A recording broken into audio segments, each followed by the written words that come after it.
At my son's christening, my mother leaned over and murmured, "Let's hope he learns to be thankful." Then my father chimed in, "We've done a lot, easy for people to forget that." I didn't respond. Just gave them a polite smile. The following morning, I took the stroller they had given us, used, pink and still marked with the name Ava, and brought it right back. That was just the beginning. I started going through everything. Every birthday, every holiday, every so-called emergency over the years, I tallied it all, packed it up. 40 boxes in total. Dishes, winter coats, even the old blender. And by sunrise, all of it was sitting on their front lawn. When my mom opened the door, clearly puzzled, she asked, "What is all this?" I simply told her, just a small reminder of what help has looked like. That day was supposed to be about my son.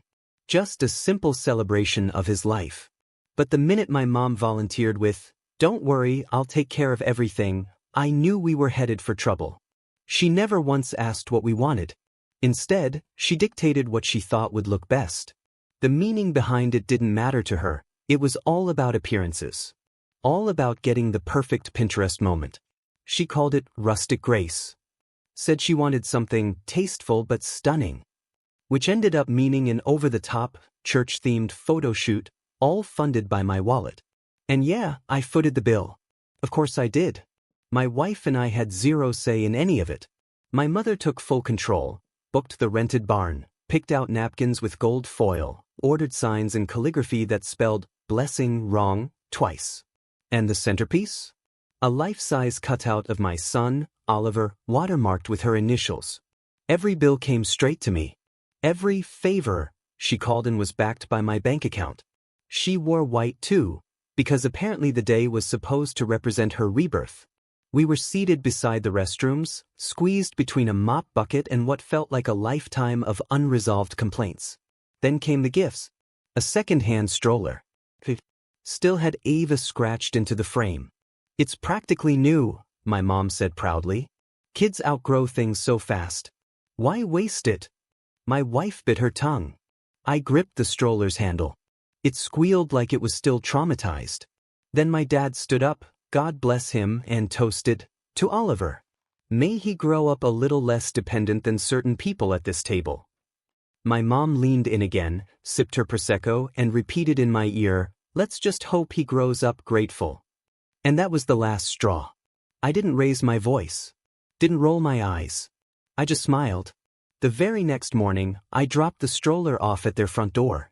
It still had a sticky fruit snack wrapper stuffed in the side pocket. I didn't even bother cleaning it out. Then I sat down with a spreadsheet and began calculating. Every single birthday. Every holiday. Every poorly wrapped, half-hearted gift. Every dish dropped off in an emergency. Every towel. Every appliance. All of it. Boxed up. Labeled. 40 boxes of mismatched kitchen items. Coats still with the price tags on. A fondue pot that still smelled like the 90s. When the moving truck rolled up at dawn, it covered their lawn. My mother came outside in silk pajamas, dazed and confused. "What is all this?" she asked again. I stepped out of the truck calmly, clipboard in hand.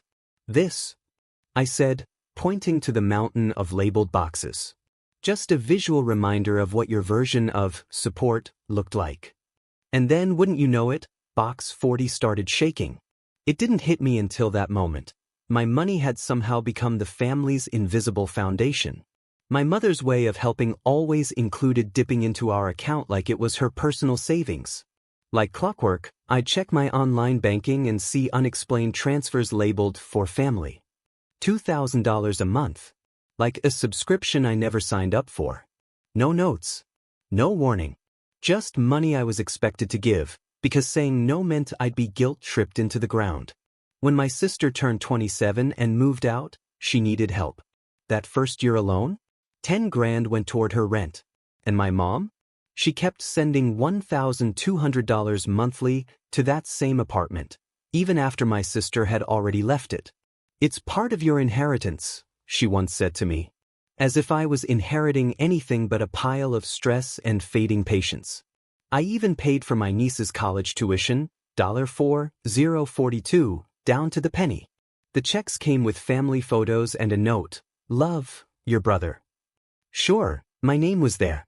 But it might as well have been written in disappearing ink. These weren't presents. They were obligations wrapped in gift bags. Christmas started to feel like I was opening my bank statement instead of gifts. Here, they'd say, handing me a casserole dish. I'd chip the edge just holding it. It was on sale, they'd add. We even paid shipping. Like that made it generous. It didn't feel like kindness. It felt like control. Like ownership. I still remember the 2007 Honda Civic I bought outright. Paid in full, saved up slowly. When my sister got pregnant, I loaned it to her, temporarily, they said. But it never came back. No calls returned.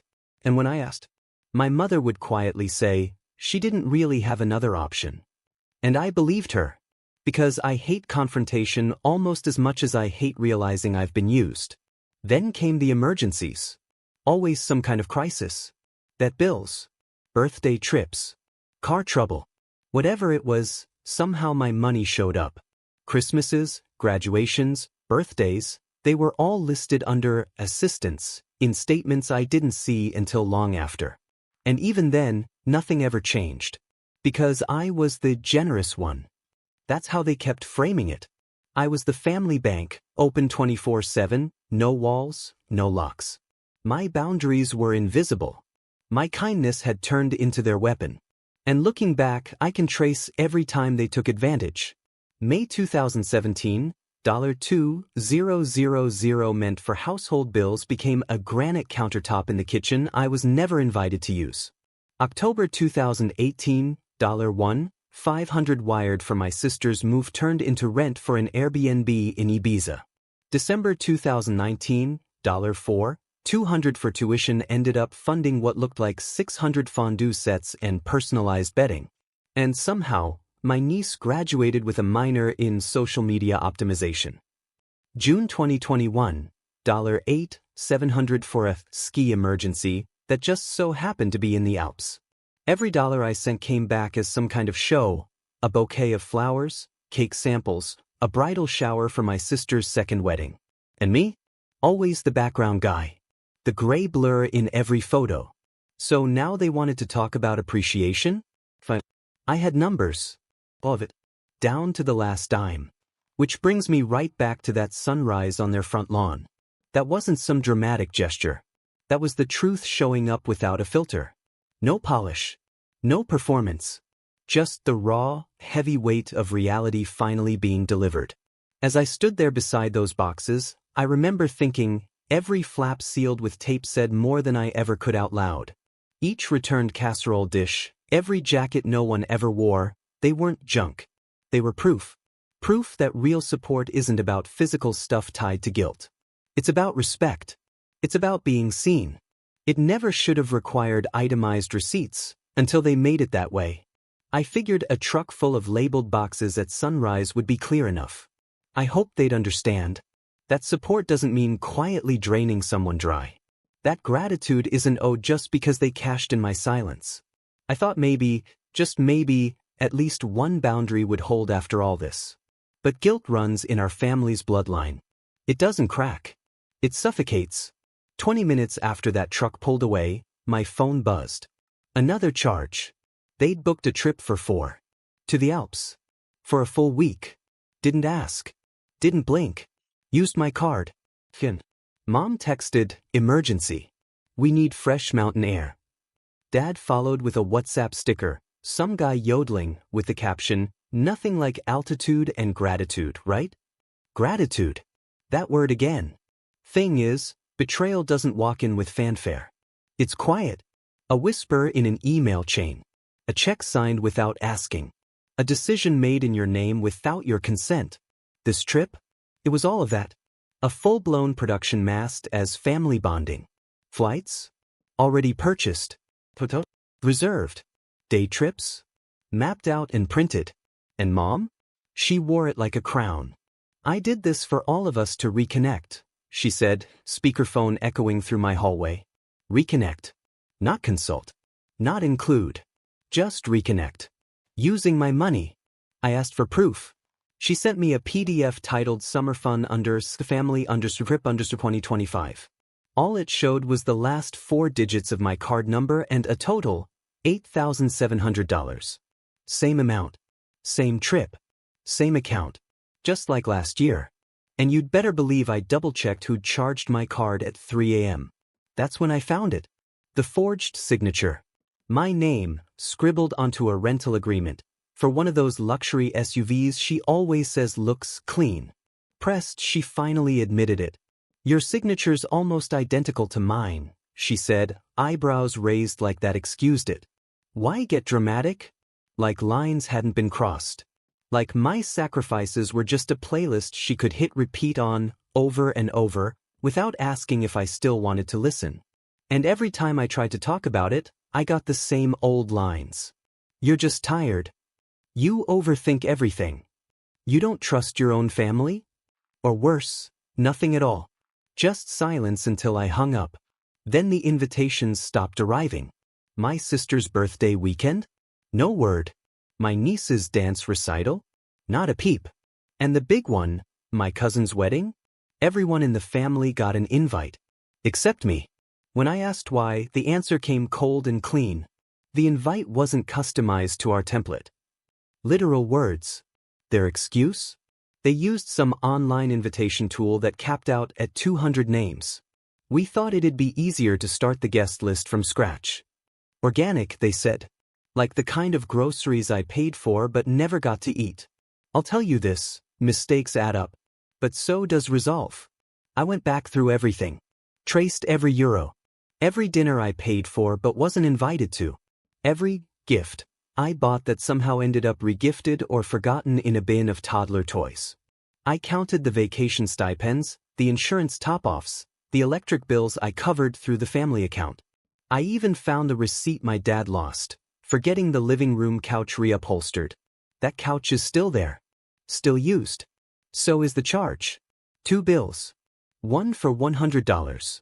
None of that was generosity. It was manipulation with a smile. But I didn't explode. I didn't confront them. I documented. I archived every screenshot, every forwarded email, every passive-aggressive message and botched receipt. I built spreadsheets, titled them Unilateral Expenses 2015 to 2025 and forged agreements. I even bookmarked what I'd need if it ever came to small claims court. And yet, the biggest fight was still happening in my own head. Was this family? Or was it fraud? I still haven't answered that. But the evidence? The financial footprints, the empty chairs, the signatures that weren't mine? They led me right here. To this moment. Me, standing next to a tower of cardboard like a stack of gravestones. Watching the sun rise. Letting it shine light on everything they tried to bury. Because betrayal doesn't shout. It's quiet. Death by 1,000 paper cuts, wrapped in smiles. And forgiveness? That's optional. I chose clarity instead. I wasn't planning to show up at the wedding. Not after the Alps. Not after the signature stunt. Not after finding out I didn't even rate a click in their drop-down guest list. But something inside me shifted. Maybe it was pride. Maybe it was curiosity. Or maybe I just wanted to see what they looked like when they thought I didn't exist. So I went. No RSVP. No warning. Just walked into the reception like a ghost they forgot could still haunt the room. Gold chairs. Floating candles. A pianist who probably charged by the octave. Everyone was glowing like happiness was a paid extra. My sister twirled in her rented dress. My mother let out that clipped, fake laugh she always uses when she wants to sound charming. And my dad? There he was, holding court at the head table. Already tipsy. Toasting with half a glass of champagne. Family is everything, he slurred. And no matter what, we take care of our own. The irony hit me so hard I forgot how to breathe. Then I saw it. The envelope. Plain. But there was. Sitting on the gift table. The envelope I had dropped off earlier that day. Inside? A check for $7,500. Money I earned the hard way. Not for them. For my cousin. Someone I believed still recognized me. Still respected me. But as I stood there, it hit me, he hadn't even bothered to say hello. So I turned around, walked back to the table and grabbed the envelope. I opened it slowly, pulled out the check, and said loud enough for the nearby table to hear, "I don't think you'll be needing this anymore." Heads turned. A fork clattered onto a plate. My mother froze mid-step, her smile caught in place. My father's grip tightened on his wine glass. I didn't run. I walked out. Through the door. Across the parking lot. Got into my car. Didn't start it. Just waited. And as expected, the calls came flooding in. First my mother. Then my cousin. Then my father. Each one sounding more desperate. I ignored every single call. But I wasn't finished. I went home, sat down at my desk, pulled up every transaction, every forged document. And then something new hit me. A detail I had missed before. A signature. Not mine. Not my mother's sloppy forgery. It was my sister's. On a tuition payment authorization. $4,042. Paid from my account. I stared at the screen, confused until the realization hit. She'd forged me too. The same sister who cried on the phone about life struggles. Who said I was her only lifeline. Who sent me selfies of her cat as thank you messages. She'd used my login, saved on our parents' shared laptop, and authorized those payments herself. More than once. The betrayal wasn't a single stab. It was a family quilt, stitched with my trust, one lie at a time. That night, I fired off an email to the university. Subject line: incorrectly filed authorization, immediate revocation. Attached were screenshots, IDs, and a signed affidavit. I CC'd the bursar, the dean, and my sister. By morning, her student account was frozen. Classes canceled. Access locked. With a cheery message, "Your enrollment has been suspended due to financial irregularities." By noon, the family group chat blew up. "You're ruining her future. How could you? She made a mistake. You're heartless." And then the final blow: "You were never family." That last message wasn't from my mom or dad. It was from my sister, the same one who promised to pay me back once she was stable.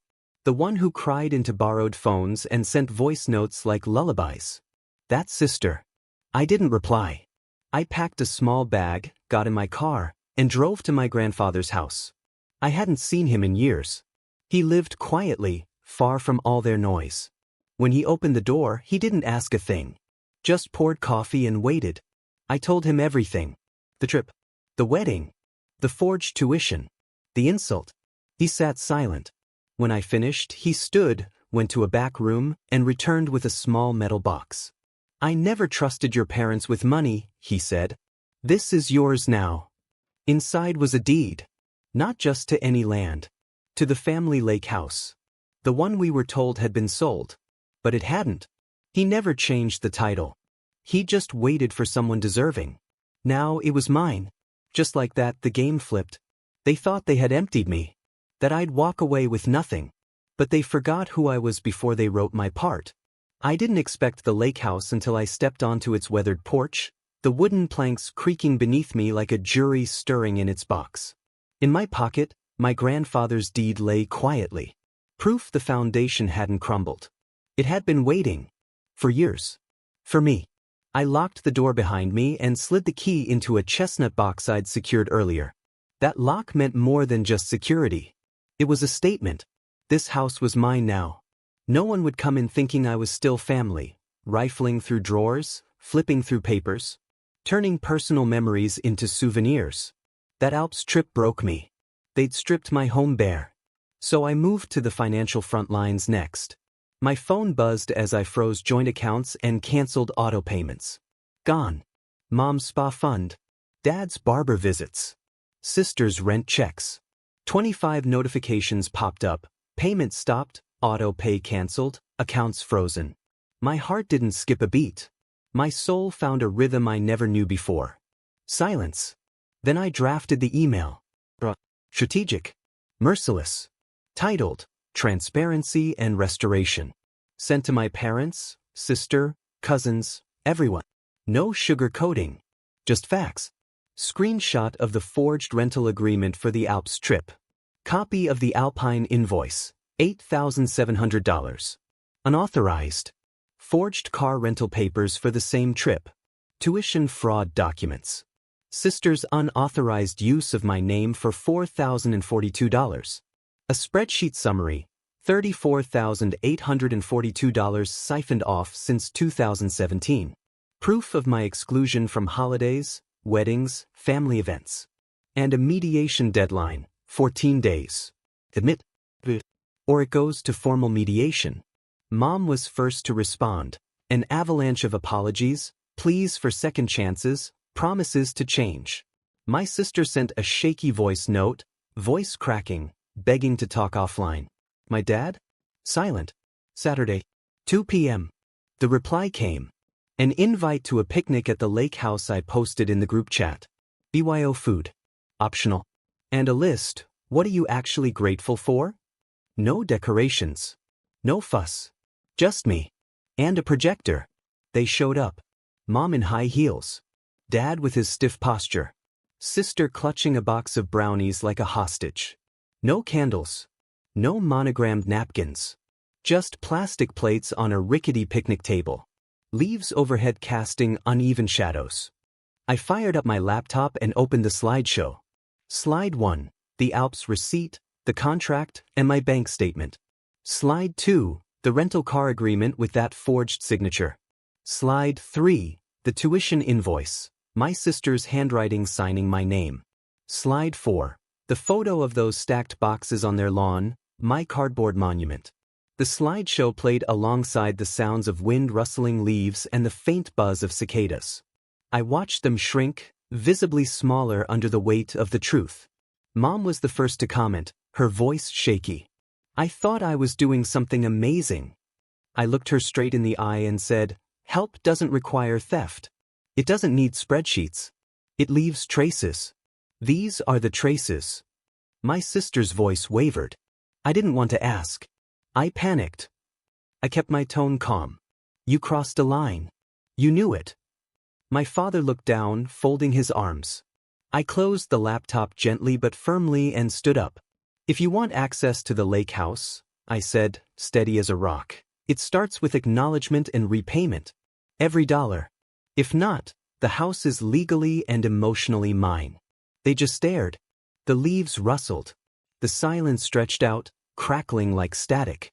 That night, I finalized the legal papers, repayment schedules, mediation agreements, and a clause blocking their access until the first payment cleared and the deed fully transferred. I emailed it at 10:17 p.m. The ping sounded heavy in my chest. I didn't post a word online. Didn't make any public announcement. Didn't care to. The picnic had said enough. Later, I built a fire in the hearth, poured whiskey into a glass, and stepped outside. The first embers glowed softly in the dark. The lake reflected the firelight like molten gold. I raised my glass to the water. No words. No celebration. Just property and peace. Then my phone buzzed. Mum, we were wrong. We want to fix this. Sister, can we please talk? Dad, family without trust is hollow. I stared at the screen twice, then locked my phone and put it away. Because this house doesn't need reconciliation. It needs respect. Boundaries. Honesty. They thought they had emptied me. They were wrong. I poured the last of the whiskey. The fire dwindled. I poured another.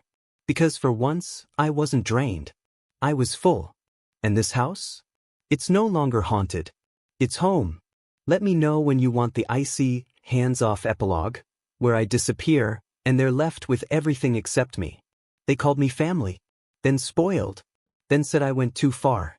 And finally, they said nothing. Because I stopped answering. Not out of anger. Out of peace. It started simple. I turned off read receipts. Then notifications. Then I turned off my phone. They kept calling. Voicemails poured in like desperate rain. My mother crying about Christmas. My sister's voice thin and sharp, offering repayment plans she had zero intention of keeping. My father trying to barter trust like it was some lottery ticket. Let's rebuild. Let's be men. But I had already built something. Walls. Boundaries. Box. A spine. I sent one last message, not angry. Just cold enough to freeze every word in place. You chose space. I'm honoring that. Then silence. The kind that makes people itch. The kind no casserole, no wine, no passive-aggressive family chat meme can fill. I wasn't angry. I wasn't unavailable. I was done. They unraveled faster than I expected. Day 4, my sister posted a quote about betrayal on Instagram. I didn't like it. Day 6, my mother emailed. Subject line, "You're really going to do this?" I didn't open it. Day 10, my father left a voicemail. "This is pathetic," he growled. "You'll come crawling back." I saved it. Named it Closure. Day 15, they sent a courier. A real person with pastries and a handwritten card. "Let's just be normal again." I returned the basket with a note. "Let's start with honesty." By day 20, my sister threatened legal action, claiming emotional distress. I forwarded her the tuition fraud documents, marked in red. Never heard back. Day 22, a call from a blocked number. Curious, I answered. Silence. Then my mother. "What do you want?" I smiled, even though she couldn't see it. "Nothing. That's the point." I hung up. I wasn't trying to punish them. I was removing the audience. Taking the stage lights with me. Letting the whole theater collapse under its own glitter. They were used to my silence. They didn't expect it to last. I didn't check their feeds. Didn't ask around. But eventually I heard.